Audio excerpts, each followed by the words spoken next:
بسم اللہ الرحمن الرحیم۔ یہ بیان کیا تھا کہ محدثین نے اپنے اوپر راویوں کے عیوب کے بیان کرنے کو ضروری سمجھا ہے، اور اس کی وجہ یہ تھی کہ چونکہ حدیث کا تعلق دین سے ہے اور حلال اور حرام سے ہے، تو جب راوی سچا نہیں ہوگا، امانت دار نہیں ہوگا، تو ہو سکتا ہے وہ غلط باتیں بیان کرے۔ اس لیے راوی کی تحقیق کرنا ضروری ہے، اور اگر راوی کے اندر کوئی عیب ہو تو اس کا بتانا بھی ضروری ہے۔ یہ بات چل رہی تھی نا۔ تو اب کہہ رہے ہیں کہ اگر اس نے نہیں بیان کیا وَلَمْ يُبَيِّنْ مَا فِيهِ لِغَيْرِهِ مِمَّنْ جَهِلَ مَعْرِفَتَهُ، ہے نا، کہ اگر اس راوی نے اس چیز کو نہیں بیان کیا جو اس میں ہے، جو خرابی ہے اپنے غیر سے، اور یہ غیر ان لوگوں میں سے ہے جو اس راوی سے واقف نہیں ہے، اس کے حالات کو نہیں جانتا، تو نہ بیان کرنے میں کیا ہوگا؟ کانا آثماً بفعلہ ذالک، اپنے اس عمل سے وہ گنہگار ہوگا، غاشاً لعوام المسلمین، اور عام مسلمانوں کو دھوکہ دینے والا ہوگا۔ اب آگے بیان کر رہے ہیں کہ اس لیے کہ بیان کرنا کیوں ضروری ہے عیب کو، کہہ رہے ہیں اذ لا یؤمن علی بعض من سمع تلک الاخبار، اس لیے کہ اطمینان نہیں کیا جا سکتا ان میں سے بعض پر جنہوں نے ان احادیث کو سنا ہے، یعنی جو عوام تک آپ نے حدیث پہنچا دی اور کچھ نہیں بتایا کہ راوی کیسا ہے، ضعیف ہے یا ثقہ ہے، کچھ نہیں بتایا، حالانکہ راوی کیا تھا؟ ضعیف تھا، تو جو سنے گا وہ تو حدیث سمجھ کے عمل کرنا شروع کر دے گا، کر دے گا نہیں کر دے گا؟ اس کو تو نہیں معلوم راوی کیسا ہے، حدیث کیسی ہے، عوام کو یہ ساری چیزیں نہیں معلوم ہوتی، ان کے سامنے صرف یہ پیش کیا جائے کہ حدیث ہے، تو وہ حدیث سمجھ کے عمل کرنا کیا کر دیں گے؟ شروع کر دیں گے۔ اور ہو سکتا ہے کہ ان احادیث میں سے اکثر یا تمام کی تمام حدیثیں جھوٹی ہوں، اور جن کی کوئی اصل نہ ہو، تو اس وجہ سے بتانا ضروری ہوتا ہے۔ فرمایا کہ اذ لا یؤمن، اس لیے کہ اطمینان نہیں کیا جا سکتا، اطمینان ان میں سے بعض پر جنہوں نے سنا ان احادیث کو، تلک الاخبار، اس بات سے اطمینان نہیں کیا جا سکتا ان یستعملہا، کہ وہ ان تمام پر عمل کرنے لگیں، او یستعمل بعضہا، یا بعض پہ عمل کریں گے، تمام پہ عمل کر لیں گے، یا وَلَعَلَّهَا او اکثر اکاذیب، اور ہو سکتا ہے کہ وہ تمام حدیثیں یا ان میں سے اکثر جھوٹی ہوں، اکاذیب لا اصل لها، جن کی کوئی اصل نہیں، جن کی مع ان الاخبار الصحاح۔ اب یہاں سے یہ بیان کرنا چاہتے ہیں کہ جب صحیح روایتیں اتنی ساری ہیں تعداد میں، تو کمزور راویوں کی روایت کو بیان کرنے کی ضرورت ہی نہیں ہے۔ خود امام بخاری رحمۃ اللہ علیہ فرماتے ہیں کہ مجھے 1,00,000 صحیح حدیثیں یاد تھیں، 1,00,000، اور یہ صحیح وہ حدیثیں ہیں جو امام بخاری رحمۃ اللہ علیہ کے شرط کے مطابق تھیں، یعنی انہوں نے جو شرائط لگائی ہیں، راوی کیسا ہونا چاہیے، انہوں نے بہت سخت شرطیں لگائی ہیں، تو ان کے معیار پہ جو راوی تھا اس کی روایتوں میں، ان راویوں کی روایتوں میں سے 1,00,000 حدیثیں ان کو یاد تھیں، اور امام مسلم رحمۃ اللہ علیہ کو 3,00,000 حدیثیں، ہو گئے نا۔ تو مطلب یہ ہے کہ صحیح احادیث کا ذخیرہ اتنا ہے، وہی نہیں بیان کیا جا سکتا پورا کا پورا، تو کمزور راویوں کی روایت کو بیان کرنے کی کوئی ضرورت نہیں ہے، اور ضعیف حدیثوں سے پرہیز کرنا چاہیے، ضعیف حدیثوں کو بیان کرنے کی کوئی ضرورت نہیں ہے۔ وہی کہہ رہے ہیں مع ان الاخبار الصحاح من روایت الثقات واہل القناعت اکثر، اس کے باوجود کہ صحیح حدیثیں، اخبار الصحاح صحیح حدیثیں، من روایت الثقات، جو ثقہ راویوں کی روایت سے منقول ہے، جو ثقہ راویوں کی، وَأَهْلِ الْقَنَاعَةِ، قناعت کے معنی ہے اطمینان والے، اور ان لوگوں سے مروی ہیں جو قابل اطمینان ہیں، کیا ہیں؟ ہاں قناعت کہتے ہیں کسی چیز پہ قناعت کر لینا، اطمینان. تو اہل القناعت سے مراد ہے جو قابل اطمینان، یعنی ایسے راویوں سے وہ حدیثیں منقول ہیں جو معتبر ہیں اور قابل اطمینان ہیں. اب اس کا ترجمہ دیکھیے، اکثر جو ہے خبر ہے ان کی، اس کے باوجود کہ صحیح حدیثیں، وہ صحیح حدیثیں جو ثقہ راویوں سے منقول ہیں اور قابل اطمینان راویوں سے منقول ہیں، وہ اتنی زیادہ ہیں، اکثر وہ اتنی زیادہ ہیں، اس بات زیادہ ہیں اس بات سے کہ مجبور ہوا جائے ان یسترا، یا ضرورت پڑے ان راویوں کے نقل کرنے کی طرف، لیس بثقۃ ولا مقنع، جو نہ ثقہ ہیں اور نہ قابل اطمینان ہیں. سمجھے بات؟ کہنا چاہتے ہیں کہ ہمارے پاس صحیح حدیثوں کا ذخیرہ اتنا ہے کہ کمزور راویوں کے روایت کو لینے کی کوئی ضرورت ہی نہیں ہے. سمجھا؟ تو فرمایا اکثر اتنی زیادہ ہیں اس بات سے کہ مجبور ہوا جائے یا ضرورت پڑے ان راویوں کے لینے کی طرف الی نقل من لیس بثقۃ ولا مقنع، جو نہ ثقہ ہیں اور نہ قابل اطمینان ہیں. اب آگے بیان کرنا چاہتے ہیں امام مسلم کہ لوگ ضعیف حدیثوں کو کیوں بیان کرتے ہیں اور مجہول سندوں کے ساتھ جو روایتیں منقول ہوتی ہیں ان کو بیان کرنے کا مقصد کیا ہوتا ہے. تو مقصد یہ ہوتا ہے تاکہ لوگ تعریف کریں کہ فلاں محدث کے پاس اتنی ساری حدیثیں ہیں، یا فلاں محدث نے اتنی ساری کتابیں حدیث میں لکھ دی ہیں. سو گیا؟ تو یہ مقصد ہوتا ہے. اسی لیے جو ہے عجیب و غریب روایتیں بیان کرتے تھے اور لوگوں کی دلچسپی بڑھتی تھی کہ ہمیں نئی نئی باتیں سننے کو ملتی ہیں. پیچھے بات آئی تھی نا کہ عبداللہ بن مبارک نے فرمایا کہ ہم تو ایسی باتوں سے بھاگتے ہیں، یا ایسی باتوں سے ہم کیا کرتے ہیں؟ ڈرتے ہیں. اب فرماتے ہیں دیکھیے اس کی وجہ کہ جن لوگوں نے ضعیف حدیثوں کو بیان کیا ہے اور مجہول سندوں کے ساتھ روایتوں کو نقل کیا ہے، ان کا مقصد کیا تھا؟ کہتے ہیں وَلَا أَحْسِبُ كَثِيرًا مِمَّنْ يُعَرِّجُ مِنَ النَّاسِ عَلَى مَا وَصَفْنَا من هذه الأحاديث الضعاف والأسانيد المجهولة.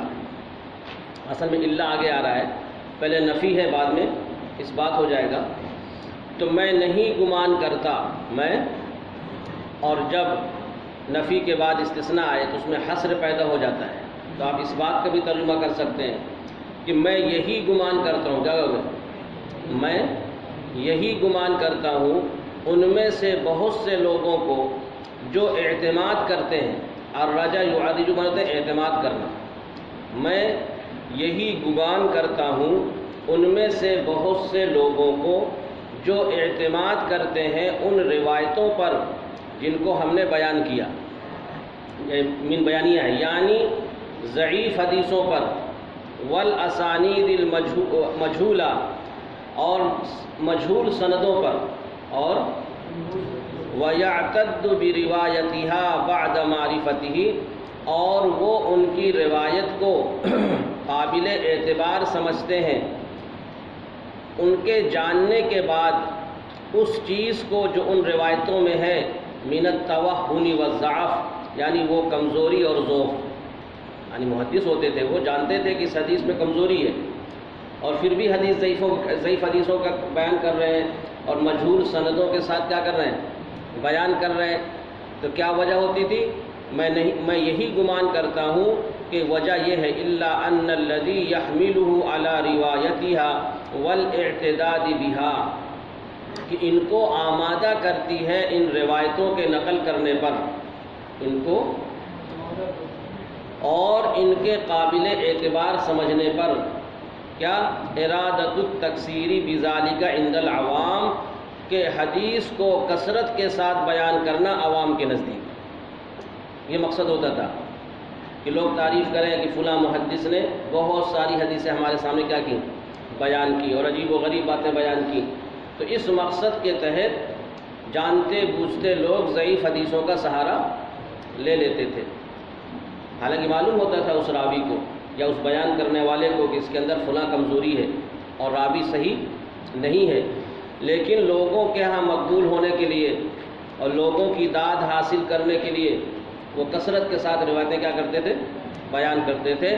کہتے ہیں وَلِأَن يُقَالَ، اور اس بات کے لیے کہ کہا جائے ما اکثر ما جمع فلان من الحدیث، ما اکثر فعل تعجب ہے کہ فلاں نے کتنی حدیثیں جمع کر لی ہیں، ہے نا، اس لیے صحیح حدیثیں بیان کرتے تھے. وَأَلَّفَ مِنَ الْعَدَدِ، اور فلاں محدث نے متعدد تالیف کر لی ہے، یعنی حدیث میں بہت سی کتابیں اس نے کیا کر دی ہیں، لکھ دی ہیں. یہ ہوتا تھا مقصد اصل. جن لوگوں نے ضعیف حدیثوں کو کثرت کے ساتھ بیان کیا ہے تو وہ عوام کے نزدیک مقبول ہونا چاہتے تھے، اور عوام کے نزدیک یہ چاہتے تھے کہ عوام ہماری تعریف کرے اور یہ کہے کہ فلاں نے کتنی حدیثیں بیان کی اور فلاں نے کتنی تالیف کی. سمجھے نا. امام مسلم فرماتے ہیں کہ جس کا مقصد یہ ہو کہ عوام کے نزدیک مقبول ہونا چاہتا ہو اور اس کو اس سے بحث نہ ہو کہ حدیث کیسی ہے، صحیح ہے یا غیر صحیح ہے، سب کو بیان کرتا ہے وہ. تو فرمایا وَمَنْ ذَهَبَ فِي هَذَا الْعِلْمِ هَذَا الْمَذْهَبَ، اور جو شخص چلے گا فن حدیث میں، یہ جو چلے فن حدیث میں یہ راستہ، مذہب میں چلنے کی جگہ، تو جو شخص چلے یا چلا فن حدیث میں یہ راستہ، وَسَلَكَ هَذَا الطَّرِيقَ، اور اس راستے کو اپنایا، تو فَلَا نَصِيبَ لَهُ فِيهِ، اس کا فن حدیث میں کوئی حصہ نہیں ہے، وہ مخلص ہو ہی نہیں سکتا. وَكَانَ بِأَن يُسَمَّى جَاهِلًا أَوْلَى مِنْ أَن يُنْسَبَ إِلَى الْعِلْمِ، اور وہ لائق ہے اس بات کے کہ اس کو جاہل کہا جائے، اس بات سے کہ اس کو منسوب کیا جائے علم کی طرف. یعنی وہ عالم اور محدث نہیں ہے، بلکہ اس کو کیا کہا جائے گا، جاہل کہا جائے گا، جس کو یہ تمیز نہیں ہے کہ صحیح حدیث کیا ہے اور غیر صحیح کیا ہے، اور وہ جانتے بوجھتے ضعیف روایتوں کو عوام کے درمیان پھیلا رہا ہے اور عوام ان پہ عمل کر رہی ہے، شروع کر دیا. تو اس لیے بتانا ضروری ہے. وجہ یہ بتائی کہ محدثین نے جو اپنے اوپر لازم کیا ہے راویوں کے عیوب کے بیان کرنے کو، اس کی وجہ یہ ہے کہ اگر بیان نہ کیا جائے تو عوام اس پر عمل کرنا شروع کر دے گی، اور ہو سکتا ہے کہ ساری کی ساری حدیثیں کیا ہوں، جھوٹی ہوں، جن کی کوئی اصل موجود نہیں ہے. اور پھر یہ بیان کیا کہ محدثین نے ضعیف حدیثوں کو کیوں بیان کیا ہے، جو بھی محدث کہلاتے تھے، اگرچہ وہ نام نہاد محدث تھے، حقیقت میں جو محدث ہوگا وہ اس طرح کی حرکت نہیں کرے گا. جیسے آپ نے پڑھا نا کیسے کیسے راوی تھے اور کیسے کیسے روایت بیان کرتے تھے، 50 ہزار حدیثیں تھیں، سب غیر صحیح تھیں. پیچھے پڑھا نا آپ نے کیسے سے راوی تھے، کسی کے پاس 50,000 حدیثیں ہیں، کسی کے پاس 30,000 حدیثیں ہیں، لیکن وہ سب ایسی ہی تھیں. اس طرح لوگ گڑھ لیتے تھے. تو اس طرح کے جو ہوتے تھے راوی اور محدث، جو حدیث کا باقاعدہ درس دیتے تھے اور طلبہ ان کے ہاں جا کے حدیث پڑھتے تھے. ایک محدث کے ہاں 30 ہزار طلبہ کی تعداد ہوتی تھی، اور اس زمانے میں مائک وائک ہوتا نہیں تھا، تو جیسے مکبر ہوتا ہے نا، اس طریقے سے آواز پہنچائی جاتی تھی. استاد نے کوئی بات کہی، درمیان میں کوئی ہے وہ پھر اسی بات کو کہتا تھا، پھر پیچھے والا بھی اسی بات کو کہتا تھا. اس طریقے سے سب تک بات پہنچتی تھی. سمجھ گئے نا. تو بڑی تعداد میں لوگ شریک ہوتے تھے. اس لیے کہا انہوں نے، امام مسلم رحمۃ اللہ علیہ نے، کہ ضعیف حدیثوں کو جو لوگ بیان کرتے ہیں ان کا مقصد یہ ہوتا ہے کہ عوام کے نزدیک ہمیں شاباشی ملے اور داد ملے کہ فلاں نے کتنی حدیثیں جمع کر لیں یا فلاں نے کتنی تالیفیں کر لیں. امام مسلم فرماتے ہیں کہ حدیث میں جو آدمی یہ راستہ اپنائے تو سمجھو کہ وہ جاہل ہے اور وہ عالم کہلانے کا مستحق نہیں ہے. اب یہاں سے وقت تکلم بعض منتہی للحدیث سے ایک اصول بیان کیا ہے انہوں نے. اصل میں حدیث کے صحیح ہونے کے لیے 5 شرطیں ہیں. حدیث کے صحیح ہونے کے لیے 5 شرطیں ہیں. جب 5 شرطیں پائی جائیں گی تو حدیث صحیح ہوتی ہے. نمبر 1، عادل راوی ہوں، ہے نا. جو ہے راوی ہیں سب کیا ہوں، عادل ہوں، دیندار ہوں، اور تام الضبط کے ساتھ متصف ہوں، یعنی وہ حدیث کو اچھی طرح یاد رکھنے والے ہوں. اور تیسری شرط یہ ہے کہ سند متصل ہو. سند کیا ہو؟ اور چوتھی شرط یہ ہے کہ شذوذ سے پاک ہو، یعنی شاذ نہ ہو راوی. شاذ کہتے ہیں ثقہ راویوں کی مخالفت کرنا. اور جو ہے شذوذ اور نکارت سے، نکارت مانے وہ سہو وغیرہ ہو جانا، راوی جب سے بھول چوک زیادہ ہوتی ہے تو غلط روایتیں بیان کرنے لگتا ہے، غفلت وغیرہ ہونے لگتی ہے. تو یہ 5 شرطیں ہیں: راوی عادل ہو، تامل ضبط کے ساتھ متصف ہو، اور سند متصل ہو، اور شذوذ اور نکارت یا علت سے پاک ہو۔ اب دیکھیے، تو جب سند کا متصل ہونا شرط ہے حدیث کے صحیح ہونے کے لیے، تو وہ تو اس وقت متعین ہوگا جب راوی سمیتو یا کہے حدثنی یا اخبرنی، یعنی صراحت کرے کہ میں نے فلاں سے سنا ہے یا فلاں نے مجھ کو بتایا ہے۔ تو اس میں تو صراحت ہوتی ہے کہ راوی نے مروی عنہ سے سنا ہے، راوی نے مروی عنہ سے۔ لیکن اگر ان کے ذریعے راوی کوئی حدیث بیان کرتا ہے جس کو معنعن کہتے ہیں، معنعن کہتے ہیں اس حدیث کو جس کو ان کے طریقے پہ بیان کیا جائے، سمجھ گئے نا، ان فلاں۔ اب یہاں چونکہ سمیتو یا حدثنی کی صراحت نہیں ہوتی، تو اب اس میں انقطاع کا بھی امکان ہوتا ہے اور اتصال کا بھی امکان ہوتا ہے۔ جو روایت عنعنہ کے ذریعے بیان کی جاتی ہے نا، اس میں اتصال کا بھی امکان ہوتا ہے کہ روایت متصل بھی ہو سکتی ہے اور منقطع بھی ہو سکتی ہے۔ تو اب اس کے لیے کچھ محدثین نے شرط لگائی کہ ہم متصل کم مانیں گے اور منقطع کم مانیں گے۔ تو 3 صورتوں میں تو بالاتفاق انقطاع وقت محمول کیا جائے گا۔ نمبر 1، راوی اور مروی عنہ دونوں کا زمانہ ایک نہ ہو۔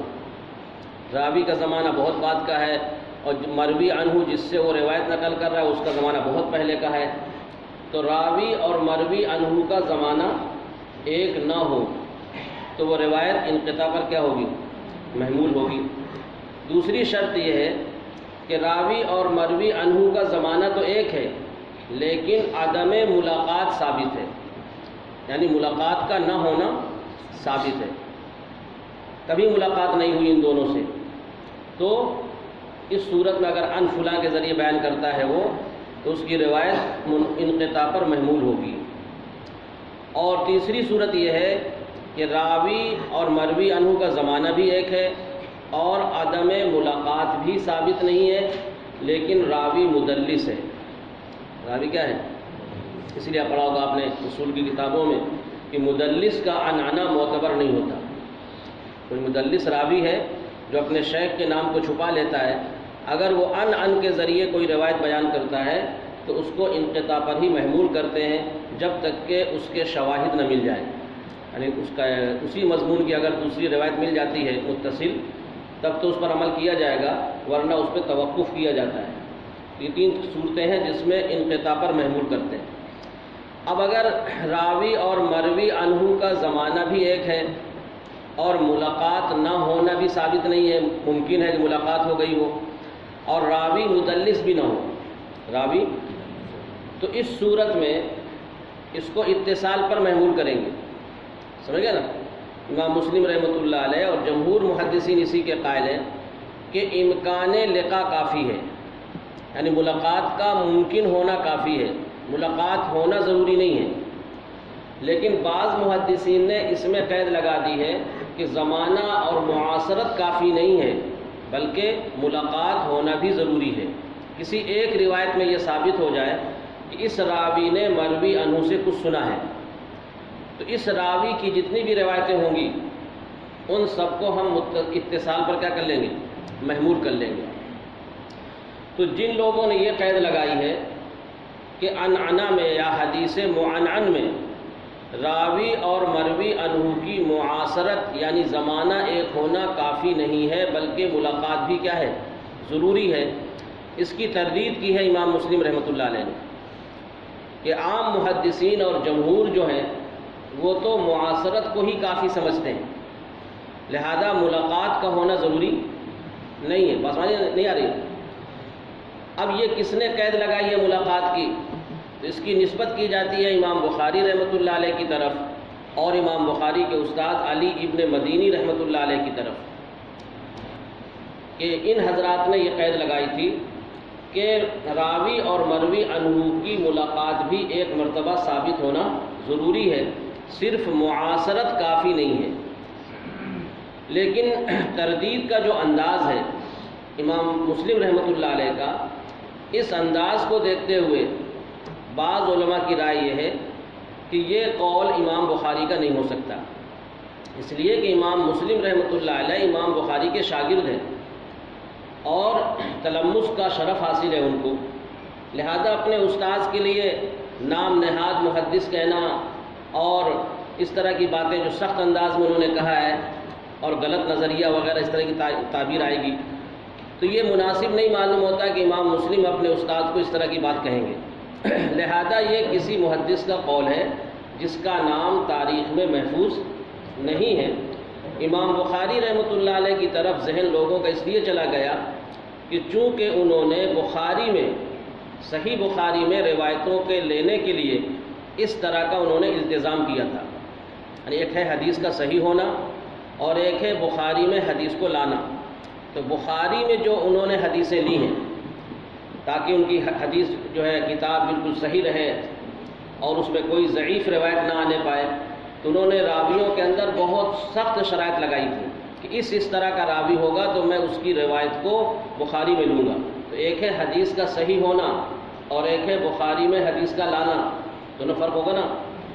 تو امام بخاری رحمۃ اللہ علیہ نے صحیح بخاری میں حدیث کو لانے کے لیے راوی کے اندر اس طرح کی قید لگائی تھی کہ ہم اس راوی کی روایت کو نہیں لیں گے کہ جو کسی سے نقل کرتا ہے اور صرف معاصرت ہے، ملاقات ثابت نہیں ہے، بات سمجھے نا۔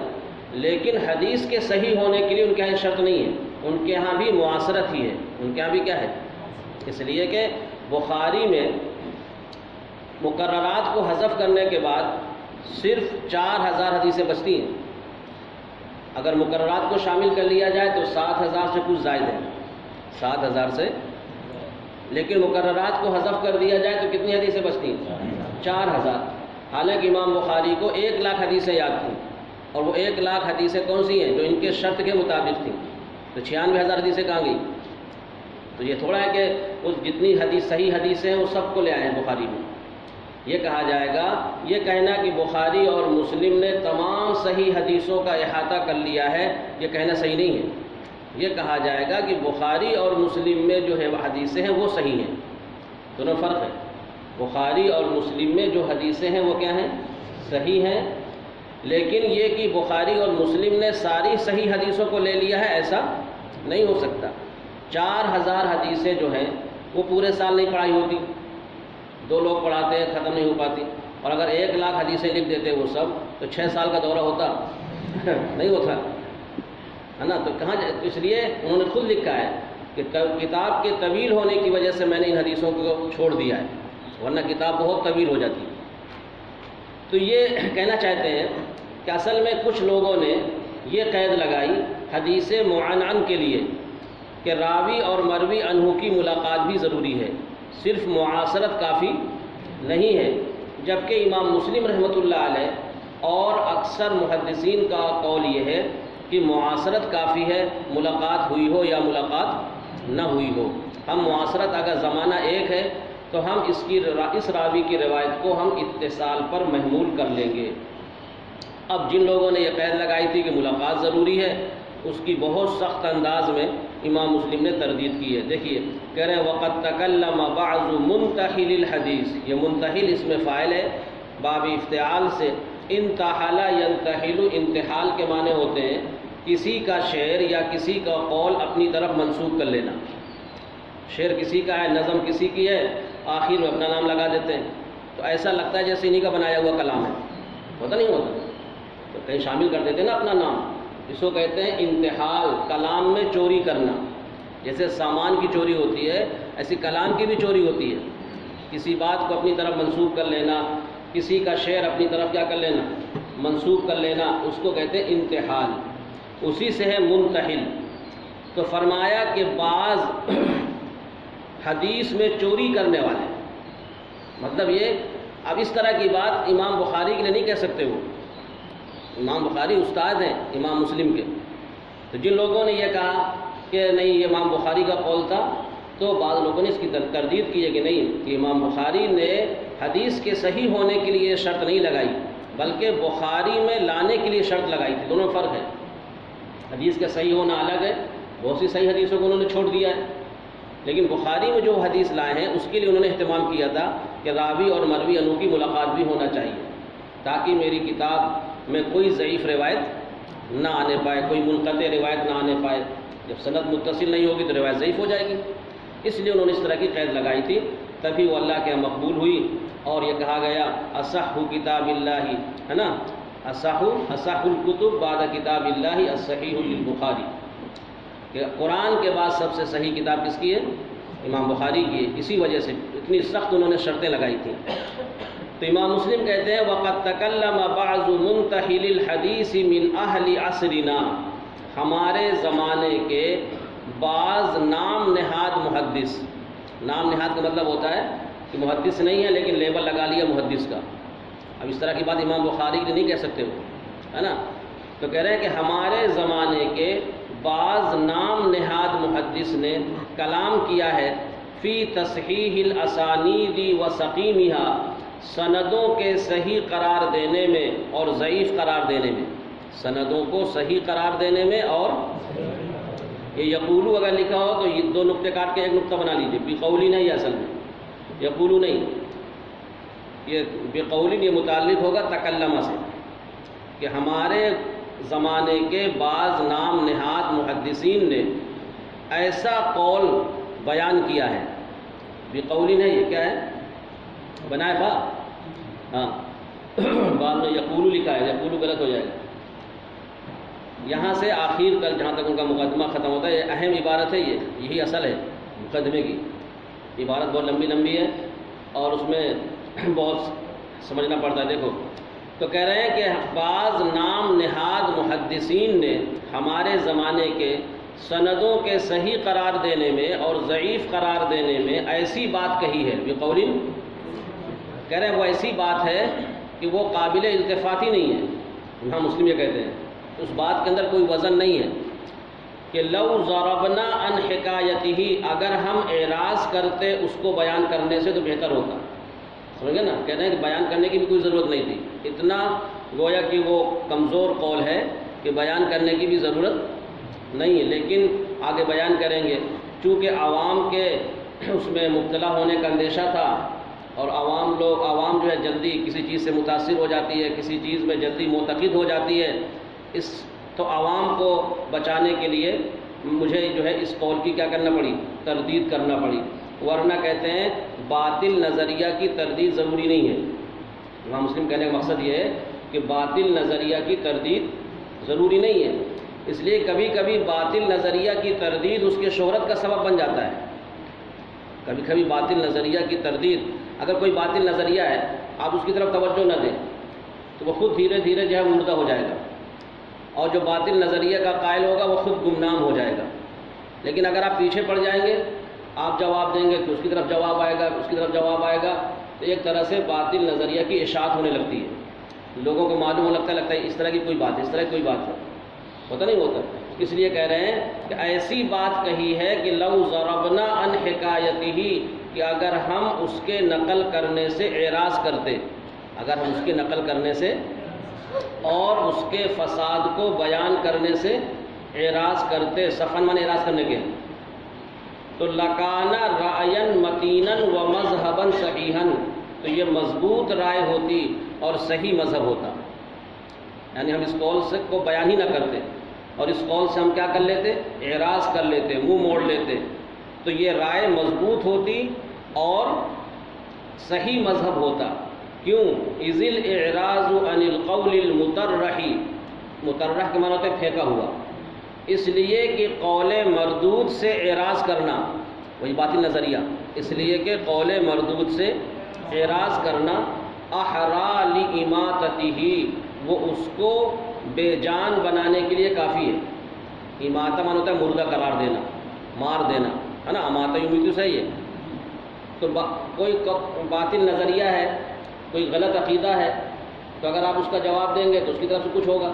اس لیے کہا گیا نا کہ جو آج کل ڈیبیٹ ہوتے ہیں چینل میں بیٹھ کر، تو اسلام کے خلاف باتیں ہوتی ہیں، وہ ہوتی ہیں، کچھ ایسے علماء بھی بلا لیے جاتے ہیں جو نام کے وہ علماء ہوتے ہیں، صحیح جواب نہیں دے پاتے، تو اس سے اسلام کی ایک طرح سے بدنامی ہوتی ہے۔ تو بڑے علماء منع کرتے ہیں نا کہ ہم لوگوں کو جانا ہی نہیں چاہیے وہاں ڈیبیٹ میں، اس لیے کہ وہ اس طرح کے سوال کرتے ہیں، آپ جواب نہ دے پائیں گے تو اس سے اسلام کی کیا ہوتی ہے؟ بدنامی ہوتی ہے۔ تو اس طریقے کی جو چیزیں ہوتی ہیں ان کی طرف توجہ ہی نہ دی جائے تو وہ خود دھیرے دھیرے کیا ہو جائیں گی؟ ختم ہو جائیں گی، کمزور ہو جائیں گی۔ اگر آپ جواب دینے لگیں گے تو ان کی طرف سے کوئی بات آئے گی، پھر آپ جواب دیں گے، پھر ان کی طرف سے کوئی بات آئے گی، تو ایک شہرت ہو جائے گی، کیا ہو جائے گی؟ تو اس لیے کہہ رہے ہیں کہ قول مردود سے اعراض کرنا یہ لائق ہوتا ہے، احرامانے لائق ہے اس کو بے جان کرنے کے لیے، وَإِخْمَالِ ذِكْرِ قَائِلِهِ اور اس نظریے کے قائل کو گمنام کرنے کے لیے۔ کون باطل نظریہ والا ہے آپ اس کے پیچھے نہ پڑیے۔ کہتے ہیں وہ اجدر اور زیادہ مناسب ہے، یعنی اعراض کرنا اس بات میں کہ اللہ یکون ذالک تنبیہا للجہال علیہ، کہ وہ عوام کے لیے تنبیہ کا سبب نہ ہو جائے، یعنی عوام کو بھی بات نہ معلوم ہو جائے کہ ایسا بھی کچھ ہوتا ہے، سمجھ گئے نا؟ تو کہتے ہیں کہ اگر آپ باطل نظریہ کی تردید کریں گے تو اس سے عوام بھی کیا ہو جائے گی؟ واقف ہو جائے گی۔ اس لیے بہتر یہ ہے کہ باطل نظریہ کی تردید نہ کی جائے، وہ خود بخود جو ہے مردہ ہو جائے گا، اور باطل نظریہ کا جو قائل ہوگا وہ خود گمنام ہو جائے گا۔ تو کہتے ہیں کہ بہتر تو یہ تھا کہ ہم اس قول کا تذکرہ ہی نہ کرتے، لیکن غیر انا، لیکن ہم نے لما تخوفنا، جب اندیشہ کیا، من شرور العواقب، برے انجام کا، برے واغترار الجہلتی، اور عوام کے دھوکے میں پڑنے کا، عوام کے بمحدثات الامور، نئی نئی چیزوں کے ذریعے۔ عوام تو نئی چیزوں کی طرف راغب ہوتی ہے، کوئی بھی نئی چیز سامنے آ جائے تو نئی نئی چیزوں کے ذریعے عوام کے دھوکے میں پڑنے کی وجہ سے، وَإِسْرَاعِهِمْ إِلَىٰ اعْتِقَادِ خَطَئِ الْمُخْطِئِينَ، اور ان کے جلدی معتقد ہو جانے کی وجہ سے خطا کاروں کی خطا کاروں کی، کوئی بھی آدمی کھڑا ہو جائے دعویٰ کر کے، کوئی بھی دعویٰ کر لے، کچھ نہ کچھ اس کے ماننے والے کھڑے ہو جائیں گے، ہوتے نہیں ہوتے؟ یہاں تک کہ نبوت کا دعویٰ کیا لوگوں نے، اور صراحت کے ساتھ قرآن حدیث میں کہ اللہ کے رسول صلی اللہ علیہ وسلم کے بعد کوئی نبی نہیں آئے گا، آپ آخری نبی ہیں، لیکن اس کے بھی ماننے والے پوچھیں گے نہیں ہیں۔ اور ایک جماعت ہے قادیانیوں، ہے نا، قادیانی جو ہیں پاکستان میں بہت بڑی تعداد میں ہیں اور انڈیا میں بھی ہیں۔ تو مطلب یہ ہے کہ کوئی بھی آدمی کوئی دعویٰ لے کے کھڑا ہو جائے تو اس کے ماننے والے کچھ نہ کچھ، جیسے شکیل بن حنیف کا فتنہ چل رہا ہے، اس کے اچھے خاصے ماننے والے لوگ ہو گئے۔ تو سب جانتے بوجھتے، عوام کو تو نئی چیز چاہیے، کوئی بھی نیا دعویٰ لے کے کھڑا ہو جائے عوام جلدی متاثر ہو جاتی ہے۔ اسی لیے کہہ رہے ہیں کہ چونکہ عوام جلدی معتقد ہوتی ہے خطا کاروں کی خطا کا، والاقوال الساقطۃ عند العلماء، اور ان قولوں کی معتقد ہو جاتی ہے جو علماء کے نزدیک مردود ہیں، ساقط ہیں۔ تو اگر یہ بات نہ ہوتی نا تو کہہ رہے ہیں رأینا الکشف عن فساد قولی، جب ہم نے اس کا اندیشہ کیا کہ عوام جو ہے اس خطرے میں پڑ جائے گی اور غلط عقیدہ ان کا بن جائے گا، تو رأینا الکشف عن فساد قولی، تو ہم نے اس قول کے فساد کو واضح کرنا ضروری سمجھا، اس قول کے فساد کو واضح کرنا، کشف نے کھولنا، ورد مقالتہ، اور اس بات کی تردید کرنے کو ہم نے مناسب سمجھا، بقدر ما یلیق بها من الرد، اتنی تردید جو اس کے مناسب ہو، جس کے۔ تو کہہ رہے ہیں اجدا علی الانام، یہاں سے تعلق ہے اس کا رعینہ کا، رعینہ الکشف اور رعینہ الاجدا، تو ہم نے نفع بخش سمجھا اس تردید کو مخلوق کے لیے، انام مانے مخلوق، وَأَحْمَدَ لِلْعَاقِبَةِ انشاءاللہ، اور ہم نے اچھا انجام سمجھا انشاءاللہ، کہ اس کا انجام اچھا ہوگا۔ تو بات سمجھ نہیں آ گئی؟ اب یہاں سے بیان کریں گے کہ کیا قول تھا ان کا، جس نے باطل نظریہ کی ابتدا کی ہے، ان کا کہنے کا کیا مقصد۔ تو آپ یاد رکھیے یہ حدیث معنن کے بارے میں بتانا چاہتے ہیں کہ حدیث معنن جو ان کے ذریعے بیان کی جاتی ہے اس میں اتصال کا بھی امکان ہوتا ہے اور انقطاع کا بھی امکان ہوتا ہے۔ تو اکثر محدثین نے، خود امام مسلم رحمۃ اللہ علیہ نے یہ قید لگائی ہے کہ راوی اور مروی عنہ کی معاصرت کافی ہے۔ راوی اور مروی عنہ اگر ایک زمانے کے ہیں تو ہم اس کو اتصال پر کیا کر لیں گے، محمول کر لیں گے۔ لیکن کچھ لوگوں نے یہ قید لگائی کہ نہیں، اتصال کے لیے ضروری ہے کہ راوی کی مروی عنہ سے کبھی ملاقات بھی ہوئی ہو، اس کی تردید کر رہے ہوں، اور آگے بہت سخت انداز میں تردید کریں گے، سمجھے نا؟ تو کہنا چاہتے ہیں کہ ملاقات کی شرط لگانا غلط ہے، اور یہ جمہور محدثین کے قول کے خلاف ہے، جبکہ جمہور محدثین نے صرف معاصرت کو کافی سمجھا ہے، ملاقات ہوئی ہو یا ملاقات، ہاں اگر یہ ثابت ہو جائے کہ کبھی ملاقات نہیں ہوئی تب تو ہم انقطاع پر محمول کریں گے، لیکن اگر امکان لقاء موجود ہے، ملاقات کا جو ہے امکان موجود ہے، تو ایسی صورت میں ہم اس کو اتصال پر ہی کیا کریں گے؟ محمول کریں گے۔ تو 3 صورتیں ہوتی ہیں جس میں انقطاع پر محمول کیا جاتا ہے کہ راوی اور مروی عنہ کا زمانہ ایک نہ ہو، سمجھے نا؟ زمانہ ایک ہو لیکن ملاقات نہ ہونا ثابت ہو، تاریخ سے بات ثابت ہو جائے کہ ان سے کبھی ملاقات نہیں ہوئی، یا راوی مدلس ہو، راوی کیا ہو، تو اس صورت میں اس کا عنانہ معتبر نہیں ہوگا۔ اور اگر یہ تینوں صورتیں نہیں پائی جاتی، راوی اور مروی عنہ کا زمانہ بھی ایک ہے، عدم لقاء بھی ثابت نہیں ہے، اور راوی مدلس بھی نہیں ہے تو اس صورت میں امکان لقاء کے پائے جانے کی وجہ سے محدثین اس کو اتصال پر محمول کر لیتے ہیں، اور جنہوں نے ملاقات کی قید لگائی ہے اس کی امام مسلم رحمۃ اللہ علیہ نے سخت تردید کی ہے۔